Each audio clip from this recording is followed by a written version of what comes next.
저에게는 어머니와 같은 우리 중앙교회 방문해서 또 함께 예배하고 또 말씀을 전할 기회를 주셔서 감사하고 또 기쁩니다. 잠시 기도하겠습니다. 주님, 제 입술의 말과 마음의 묵상이 주님께 연락되기를 원합니다. 예수 그리스도의 이름으로 기도합니다. 아멘. 우리는 부활절 이후 50일간의 기쁨의 부활 주기를 살고 있습니다. 오늘은 부활 주기 성서 일과에 따라서 사도행전 9장 36절부터 43절 말씀을 읽었습니다. 이 본문엔 사도 베드로가 다비다라는 이름의 한 여제자를 죽음에서 일으킨 이야기가 나옵니다. 어찌 보면 하나의 작은 부활 이야기인 셈입니다. 예수님께서 죽은 자를 살리신 이야기는 복음서에 종종 등장합니다. 예수님께서 야이로의 딸을 살리셨고 또 나인성 과부의 아들을 살리셨고 또 나사로를 살리셨습니다. 더 오래전으로 거슬러 올라가면 구약 성경에 나오는 엘리야가 사르밧 과부의 아들을 살렸고 또 엘리사가 수넴 여인의 아들을 살린 이야기가 나옵니다. 엘리야와 엘리사가 그러했듯이 또 특별히 우리 주님께서 그러하셨듯이 오늘 본문에서 베드로는 다비다라는 여인을 다시 살렸습니다. 사르밧 과부의 아들, 수넴 여인의 아들, 야이로의 딸, 나인성 과부의 아들 나사로, 그리고 모든 오늘 본문의 다비다까지 이 모든 사람들은 죽었다가 살아났지만 어느 순간에 시간이 흐른 후 다시 죽음을 맞이했을 것입니다. 그런 의미에서 이 사람들의 소생은 예수 그리스도의 부활과 완전히 동일하지는 않습니다. 왜냐하면 사도 바울이 로마서에서 말하듯이 그리스도께서 죽은 자 가운데서 살아나셨다라는 것은 이제 그리스도께서 다시 죽지 아니하시고 사망이 다시 그를 주장하지 못함을 의미하기 때문입니다. 그럼에도 오늘 본문의 다비다의 소생 사건을 포함하여서 이런 작은 부활 이야기들은 우리에게 부활의 소망을 가시적으로 증언해 줍니다. 오늘 우리의 삶과 우리 공동체 안에서 그리스도의 부활의 능력을 경험하고 경축하도록 우리를 이끌어 주는 것입니다. 오늘 본문을 한번 살펴보겠습니다. 지중해를 접한 유대 지역의 서쪽 해안가에 있는 욥바라는 항구 도시가 그 배경입니다. 여기 다비다 혹은 도르가라는 이름의 여제자가 있었습니다. 당시 유대 지역의 유대인들은 아람어를 썼습니다. 다비다는 아람어로 된 이름입니다. 그런데 사도행전 자체는 이 헬라어를 쓰는 독자들을 위해서 기록이 된 것입니다. 그래서 이 다비다라는 이름을 헬라어로 하면 도르가라는 이름이라고 추가적으로 설명합니다. 오늘 설교에서 저는 이 다비다와 도르가라는 이름을 혼용해서 사용하겠습니다. 다비다와 도르가 이 두 이름 모두 가젤, 그러니까 즉 영양이라는 뜻을 가지고 있습니다. 학자들은 그 당시에 여성에게 동물의 이름을 붙이는 경우 주로 노예이거나 노예 출신일 가능성이 있다고 말하기도 합니다. 물론 이 본문 자체에서 다비다가 어떤 출신인지 정확히 알 만한 다른 증거는 없습니다. 만약 다비다가 실제로 노예 출신이었다면 우리는 그리스도 예수 안에서는 남자와 여자, 노예와 자유인이 없다는 그 말씀이 이 공동체 안에서 이루어지고 있는 것을 봅니다. 오늘 본문은 특히 다비다를 여제자라고 부릅니다. 여제자라는 그 단어에 해당하는 헬라어 단어는 성경 전체에서 여기에 단 한 번 나옵니다. 물론 복음서를 보면 예수님을 따르던 이들 가운데 여러 여성들도 있었고 특히 그 중에 부활의 증인들, 부활의 첫 증인이 여성이었습니다. 그런 의미에서 그 여성들도 제자들이라 부를 수 있습니다. 하지만 성경이 명시적으로 여제자라는 단어를 사용해서 부르는 여성은 다비다 한 명이라는 점이 눈에 띕니다. 욥바에 살던 유대인 여성, 동물의 이름을 가진 여성 다비다는 예수님의 가르침을 신실하게 따르는 여제자였습니다. 아마도 누군가의 어머니였을 수도 있습니다. 그리고 그는 특별히 선행과 구제에 헌신했던 사람이었습니다. 다비다는 이 욥바에 있는 믿음의 공동체를 위하여서 긍휼의 사역에 전념했던 든든한 후원자격의 여성 사역자였습니다. 그랬던 다비다 혹은 도르가가 병이 들어 세상을 떠나게 되었습니다. 사람들이 관습을 따라서 시신을 잘 씻었습니다. 보통 시신이 부패하기 전에 서둘러서 빨리 매장하는 것이 원칙이었지만 때로 그 시신을 준비하면서 다락에 누일 때도 있었습니다. 하지만 이 다락이라는 장소는 또 다른 의미가 있습니다. 사도행전을 듣거나 또 읽던 첫 독자들 중 유대인들에게는 유명한 사건들을 연상시키는 의미심장한 장소였을 것입니다. 왜냐하면 엘리야가 사르밧 과부의 죽은 아들이 다락에 누인 것을 살렸으며 또 엘리사 역시 수넴 여인의 죽은 아들을 다락에서 살렸기 때문입니다. 다락에 누인 다비다의 모습은 곧 소생의 사건이 일어날 것임을 복선처럼 독자에게 알려주는 것이기도 합니다. 아무튼 이 죽은 도르가의 시신을 다락에 잠시 누인 제자들은 사도 베드로가 욥바에서 그리 멀지 않은 루다라는 곳에 머물고 있음을 들었습니다. 그래서 베드로에게 사람을 보내서 최대한 빨리 욥바로 와달라고 청합니다. 그리고 그 소식을 들은 베드로가 곧 도착합니다. 욥바의 제자들은 무엇을 기대하고 베드로를 불렀던 것일까요? 본문은 거기에 대해서 말하지 않습니다. 다비다가 아직 병상에 누워있을 때였다면 아마도 치유를 위해서 기도해달라고 베드로를 불렀을 수도 있습니다. 하지만 이제 다비다가 세상을 떠났기 때문에 베드로가 와서 할 수 있는 것은 그저 함께 슬픔에 참여하는 것뿐일지도 모릅니다. 혹은 오늘날의 맥락으로 하면 장례 예배를 집전하는 것뿐일지도 모릅니다. 욥바에 도착한 베드로를 맞이한 이들은 그를 바로 다비다의 시신이 있는 다락으로 인도합니다. 과부들은 베드로 곁에서 곡하면서 도르가가 생전에 지었던 그 옷들을 베드로에게 보여주었습니다. 이 39절은 어쩌면 도르가가 이 과부들과 더불어서 옷을 만드는 공방을 운영하였음을 암시하는 것일 수도 있습니다. 예를 들면 사도행전 16장에 보면 옷감 장사 루디아가 나옵니다. 그와 비슷하게 이 다비다 혹은 도르가도 비즈니스 우먼이었을지도 모른다는 말입니다. 특히 이 욥바가 항구 도시임을 생각을 해볼 때 도르가는 특히 무역을 위한 물품을 생산하는 공방을 운영했을 수도 있겠습니다. 하지만 도르가가 선행과 구제로 충만했던 이였다는 36절의 묘사를 생각을 해볼 때 그 옷들은 아마 도르가가 이 과부들을 위해서 지어주었던 구제의 증거로 보는 편이 나을 것 같습니다. 어느 쪽이든 다비다 혹은 도르가의 죽음은 이 과부들에게 큰 슬픔을 가져다 주었습니다. 소중했던 사람을 잃은 온 공동체가 슬픔에 잠겨 있습니다. 베드로는 제자들과 또 곡하는 여성들을 모두 다락방에서 내보냅니다. 그 다락에 베드로와 시신 둘만이 고요히 남았습니다.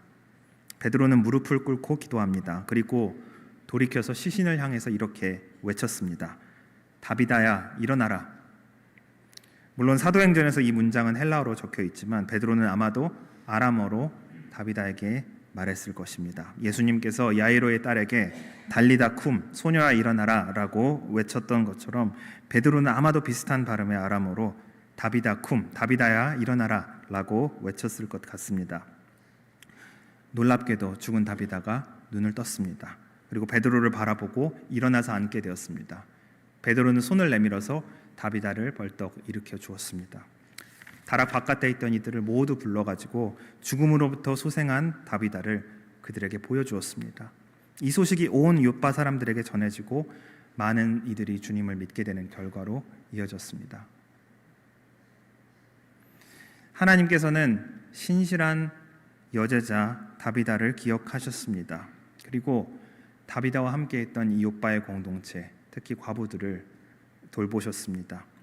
하나님께서는 베드로를 통해서 그 다비다를 살리셨고 또 다비다를 통하여서 그 공동체를 회복시켜 주셨습니다.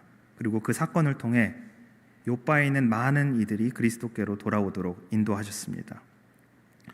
우리는 부활하신 주님, 그 주님의 능력이 어떻게 한 개인을 죽음으로부터 일으킬 뿐 아니라 믿음의 공동체에게 소망을 주며 또 지역에서의 복음의 사역이 효과적으로 진행되도록 인도하시는지 이 본문으로부터 알게 됩니다.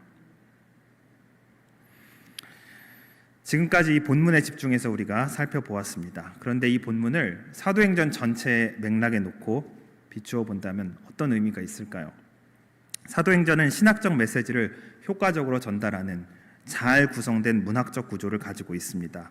우리가 오늘 본문을 이 사도행전의 이야기 맥락, 더 큰 이야기 속에 놓고 읽어본다면 세 가지 중요한 점을 발견하게 됩니다. 오늘 설교의 나머지 부분은 제가 이 세 가지 부분을 중심으로 말씀을 드리려 합니다. 성경 가지고 계신 분들은 한번 이렇게 보시면서 따라가면 좋겠습니다. 첫 번째는 베드로를 중심으로 하는 큰 이야기 단위, 곧 베드로 사이클의 존재입니다. 베드로가 이 중심이 돼서 나오는 이야기 첫 번째 부분은 사도행전 2장에서 5장까지이고 두 번째 큰 부분은 9장에서 11장 혹은 9장에서 12장까지입니다. 사도행전 전반부에서 베드로는 중요한 역할을 하는 인물입니다. 사도행전 2장에 나오는 오순절 성령 강림 이후에 베드로는 길고 힘있는 설교를 전달합니다. 예루살렘에 모인 그 디아스포라 유대인들에게 그리스도를 선포하고 회개를 촉구한 것입니다. 사도행전 3장에서 베드로는 성전 미문에 있는 신체 장애인을 일으키는 기적을 베풀고 또 이어서 솔로몬 행각에서 또 하나의 설교를 전합니다. 4장에서 베드로는 공회 앞에 끌려가면서도 여전히 담대하게 그리스도를 전합니다. 5장에서는 성령을 속인 아나니아와 삽비라에게 준엄한 경고를 하고 또 복음 때문에 옥에 갇혔다가도 기적적으로 노임을 받으며 또 공회 앞에서 능욕을 받으면서도 그리스도를 선포하는 데 결코 주눅들지 않습니다. 이렇게 베드로 및 베드로를 중심으로 한 다른 사도들, 이들을 둘러싸고 펼쳐진 2장부터 5장까지의 첫 번째 사이클은 예루살렘을 그 배경으로 합니다. 그리고 6장부터 9장에 이르는 일종의 삽입된 에피소드들이 나옵니다. 6장에서 9장을 보시면 7 일꾼 혹은 7 집사의 선택, 스데반의 순교, 빌립의 선교, 그리고 사울의 회심 이야기가 나옵니다. 그런 후에 9장 32절부터 다시금 베드로를 중심으로 한 큰 이야기 단위가 두 번째로 시작이 돼서 11장 18절까지 혹은 길게 보면 그 베드로의 투옥과 풀려나는 이야기를 포함해서 12장 19절까지 이어집니다. 특히 9장에서 11장까지 이어지는 베드로 이야기는 예루살렘이 아니라 예루살렘 바깥 가이사랴, 루따, 요빠와 같은 도시들을 배경으로 복음 사역의 역동적인 모습을 보여줍니다. 오늘 우리가 함께 읽은 다비다 이야기, 이 이야기는 9장에서 11장까지 이어지는 베드로의 큰 이야기 속에 위치하고 있습니다. 두 번째 포인트입니다. 이 9장에서 11장까지의 큰 이야기 단위 안에 세 가지의 사건이 나타납니다. 그리고 이 세 가지 이야기는 순차적으로 더 짧은 이야기부터 더 긴 이야기로 진행이 됩니다. 오늘 우리가 읽지는 않았지만 9장 32절부터 35절까지에는 아주 짧은 첫 번째 사건이 나옵니다. 베드로가 사방으로 두루 다니다가 루따에 사는 성도들을 방문합니다. 그리고 거기에서 애니아라는 이름의 중풍병자 남성을 만나서 그를 일으키는 이야기가 아주 간략하게 서술이 됩니다. 그리고 오늘 본문인 9장 36절부터 43절에서는 베드로가 요빠에서 다비다라는 여성을 죽음에서 일으키는 이야기가 조금 더 자세하게 묘사가 됩니다. 이어서 10장부터는 가이사랴로 무대가 옮겨져서 고넬료라는 이방인 백부장과 그의 가족들에게 복음이 전해지고 성령이 임하며 그들이 세례를 받고 또 그 이방인들의 구원받음의 소식이 유대에 있는 다른 이들에게도 전해지는 이야기가 아주 길게 묘사가 됩니다. 애니아의 이야기, 다비다의 이야기, 그리고 고넬료의 이야기, 이 세 이야기는 9장부터 11장 혹은 9장에서 12장까지 이어지는 베드로 이야기 단위 안에 들어있는 중요한 세 가지 세부 이야기입니다. 그런데 여러분, 이 사도행전의 흐름 안에서 애니아 이야기, 다비다 이야기, 고넬료 이야기는 단순히 길이가 이렇게 점점 길어질 뿐 아니라 하나님의 능력이 더욱 놀랍게 나타나는 점층적인 효과를 가진 흐름이라는 것을 우리가 살펴볼 수 있습니다. 애니아 이야기에서 우리는 베드로가 중풍병자를 치유하여 일으키는 것을 봅니다. 그 자체로 참으로 놀라운 이야기입니다. 그러나 바로 이어지는 다비다 이야기에서 우리는 그보다 더 놀라운 것을 봅니다. 병으로 누운 이가 고침을 받는 정도가 아니라 죽었던 사람이 살아나는 것입니다. 그렇다면 이 이야기를 읽는 독자들은 그 다음에는 이 죽은 자를 일으키는 것보다 더 놀라운 이야기가 나오지 않을까 기대를 하게 되는 것입니다. 그런데 사실 죽은 자를 소생시키는 이야기는 당시 이 다신론적인 지중해 세계에서 꽤 흔한 레퍼토리이기도 했습니다. 여러 신들이나 또 반신들의 신화는 죽은 자를 살리는 에피소드들을 포함하고 있었습니다. 또 다양한 약이나 피, 주술 등을 이용해서 죽은 자를 무덤에서 살리고자 하는 주술사들도 있었습니다. 그러니 이 베드로가 병든 애니야를 일으키고 죽었던 다비다를 살린 것, 거기까지만 듣는다면 이 사도행전의 첫 독자들 중에 이러한 지중해 다신론적인 세계에 젖어 있는 사람들은 어깨를 으쓱했을지도 모릅니다. 이제 이것보다 더 큰 무엇인가를 좀 이야기해 보라는 식으로, 그런 눈빛으로 낭독자를 쳐다보았을지도 모르겠습니다. 죽은 자를 살리는 것, 그것보다 더 놀라운 일이 무엇일까요? 거기에 대해서 사도행전은 10장과 11장에서 고넬료를 보여줍니다. 이방인 고넬료에게 복음이 전해지고 이방인에게 성령이 임하여서 그가 하나님의 백성이 되는 것, 그것이 죽은 자가 소생되는 것보다 더 놀라운 하나님의 능력이라는 것을 암시하는 것입니다. 바울의 표현을 따라 말해보자면 하나님은 유대인의 하나님만이 아니라 이방인의 하나님도 되십니다. 사도행전 10장과 11장은 하나님께서 사람을 외모로 보시지 않고 모두에게 성령의 선물을 부으시는 분이심을 선포합니다. 하나님은 인간이 그어놓은 장벽을 넘어서 역사하시는 분입니다.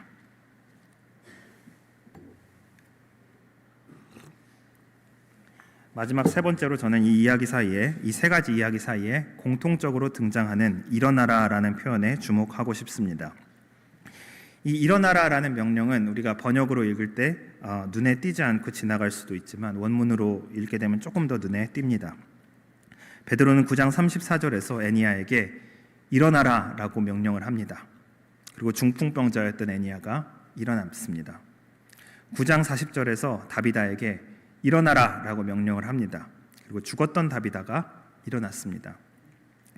앉은 자를 일으키고 죽은 자를 일으키는 놀라운 사건을 직접 경험한 베드로, 이제 또 다른 누군가를 일으킬 차례일지도 모릅니다. 베드로는 더욱 기세가 등등한 목소리로 외칠 준비가 되었습니다. 10장 26절에 가면 실제로 베드로가 고넬료에게 일어나라라고 말하는 장면이 나옵니다.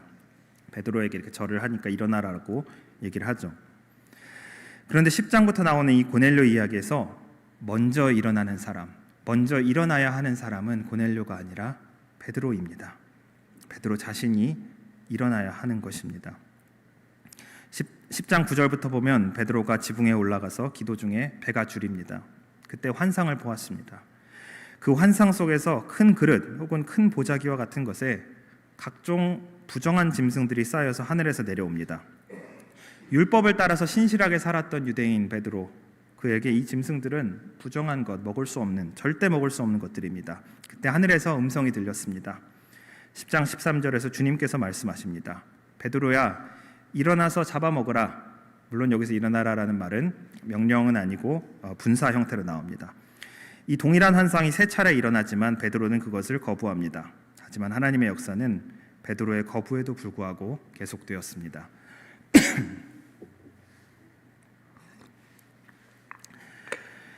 중풍병자 애니야를 일으킨 베드로, 죽은 다비다를 일으킨 베드로, 그 베드로는 이제 자기가 일어나야 할 차례가 되었습니다.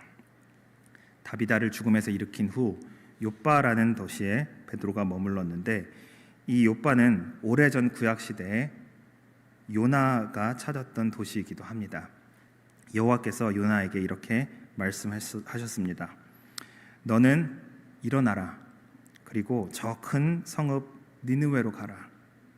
여호와께서 요나에게 니느웨 이방인들에게 가라고 할 때 요나는 여호와의 얼굴을 피하기 위해서 다시스로 가려고 합니다. 그래서 다시스로 가는 그 배를 타기 위해 욥바 항구로 향했습니다. 하지만 하나님께서는 그 요나를 풍랑과 또 물고기를 통하여서 기어이 니느웨로 보내셨습니다.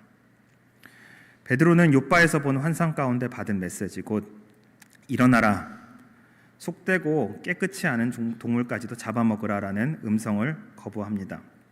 이 환상은 사실 음식 자체에 대한 것이라기보다는 사람에 관한 것이었습니다. 10장 28절에서 베드로가 그걸 회상하면서 해석하는 것에 따르면 아무도, 어떤 사람도 이제는 속되거나 깨끗하지 않다고 우리가 선을 그을 수 없다라는 얘기입니다. 하나님께서는 베드로를 강권하여 이제 자신이 만들어 놓은 그 사역의 범위를 넘어서 하나님께서 보내시는 곳, 곧 이방인에게로까지 나아가서 복음을 전하도록 이끄셨습니다. 그리고 그것을 넘어서 이 이방인들을 통해 베드로 자신과 또 예루살렘 교회가 심오한 변화를 겪도록 한 것입니다. 그들은 이 고넬료와 집을 통하여서 하나님께서 하시는 새로운 일들을 보게 되었습니다. 베드로는 11장 17절에서 내가 누구이기에 하나님께서 하시는 일을 맡겠느냐라고 묻습니다. 그리고 그 베드로의 보고를 들은 이들 역시 11장 18절에서 잠잠하여 하나님께 영광을 돌려 이르되 하나님께서 이방인에게도 생명 얻는 회개를 주셨다라고 선언을 합니다. 베드로뿐 아니라 온 교회가 일어나게 된 것입니다. 사도행전의 이 나머지 부분은 이방인을 향한 하나님의 새로운 일들이 또 다른 사도 바울을 통하여서 계속되는 것을 보여줍니다.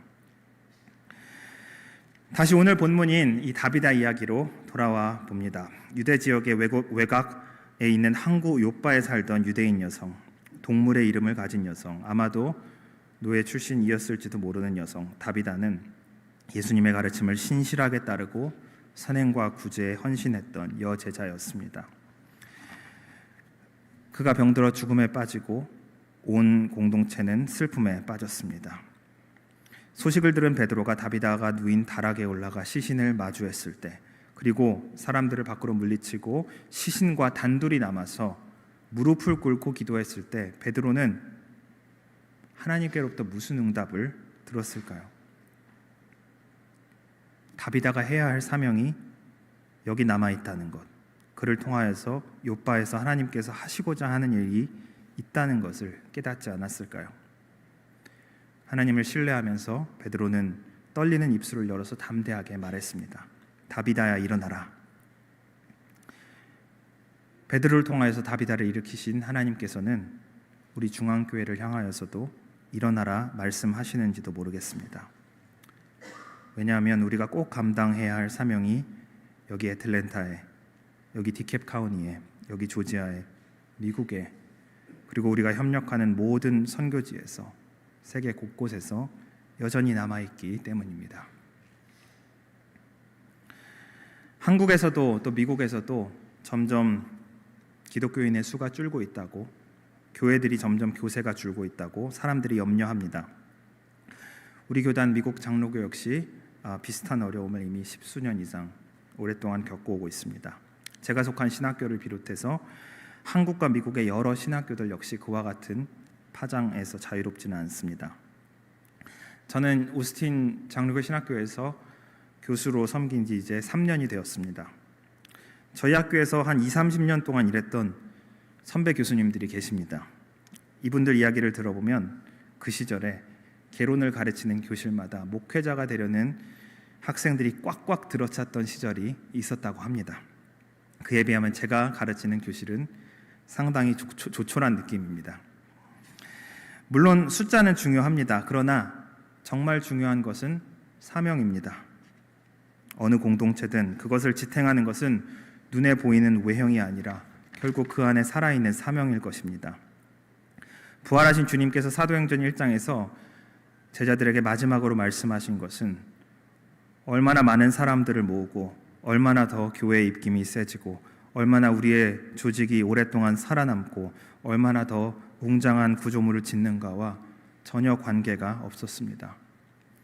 주님께서는 오직 성령이 너희에게 임하시면 너희가 권능을 받고 예루살렘과 온 유대와 사마리아와 땅끝까지 이르러 내 증인이 되리라 말씀하셨습니다. 주님께서는 우리 모두에게 증인의 사명을 주셨을 따름입니다. 더 나아가 구약 성경과 신약 성경의 긴 역사 안에서, 그리고 그 이후에 펼쳐진 2000년 교회사 굴곡 가운데서 결코 불변하는 것, 영원한 것은 없었습니다. 우리 자신 역시 영원하지 않습니다. 우리의 공동체 역시 영원하지 않습니다. 유일하게 영원하신 분, 우리 하나님께서는 매 시대, 매 순간마다 늘 새로운 일을 행하시는 분으로 자기 자신을 나타내셨습니다. 그리고 우리는 그 하나님의 역사 가운데 한순간을 살 뿐입니다. 풀이 마르고 꽃이 시드는 것과 같은 우리의 존재, 그러나 바로 그와 같은 저와 여러분의 존재가 오히려 역설적이게도 하나님의 역사를 증언합니다. 우리는 한국어로 성경을 읽는 게 너무 익숙합니다. 한국어로 예배하고 기도하는 것에 아무런 그런 거리낌이 없습니다. 한국 사람인 저와 여러분이 이스라엘의 하나님, 아브라함과 이삭과 야곱의 하나님, 그 하나님을 예배하는 것이 너무나 자연스럽습니다. 유대인 남성이었던 나사렛 예수를 우리의 주님으로, 우리의 구세주로 받아들이는 것에 아무런 문제를 느끼지 않습니다. 하지만 멈추어 생각해 보면 이것만큼 기이한 일이 없습니다. 사도행전에서 환상을 보면서 베드로가 거부할 때, 그리고 간신히 고넬료에게 가서 복음을 전함으로써 이방인 선교의 문이 열렸을 때 베드로가 어떤 생각을 했을지 한번 생각을 해보십시오. 베드로 머릿속에는 저와 여러분 같은 사람들이 아마 없었을 것입니다. 베드로는 2번의 천년이 흐른 후에 저와 여러분처럼 낯선 얼굴을 한 이들이 전혀 낯선 이방 땅에서 이방인의 언어로 베드로 자신의 하나님, 베드로 조상들의 하나님을 부르고 있을 줄 상상도 하지 못했을 것입니다. 어디 베드로뿐이겠습니까? 우리 미국 장로교의 첫 번째 노회는 1706년에 필라델피아를 중심으로 설립되었습니다. 유럽에서 건너온 개혁주의 및 장로교 전통 신자들, 또 청교도 이민자들, 그리고 그들의 후손들에 의해서 미국 장로교가 세워졌습니다. 미국 장로교가 출발하는 18세기 초에 이 동북부 뉴잉글랜드 지방을 돌아다니면서 교회를 세웠던 이들, 그들이 교회에 어떤 미래를 그리고 있었을지 한번 상상을 해보십시오. 그 시절 그 누구도 2세기 후에 동아시아 출신의 이민자들이 스스로를 장로교인이라고 부르면서 또 나아가 이 미국 장로교 안에 든든한 기둥으로 자리 잡은 한국계 이민교회들이 탄생할 것을 내다보지 못했을 것입니다. 제가 일하는 오스틴 신학교를 비롯해서 미국의 많은 신학교들의 한 50년, 60년 전 교수들과 학생들의 기록, 또 사진 이런 것들을 쭉 들여다보면 놀랍게도 그들 대다수는 백인 남성임을 알 수 있습니다. 현재 저희 오스틴 신학교에는 저를 포함해서 19명의 교수들이 있고 그 중에 8명은 여성 교수입니다. 그 19명의 교수들 중에서 절반 가까이 되는 9명의 교수들은 백인이 아닌 다른 인종의 교수들입니다.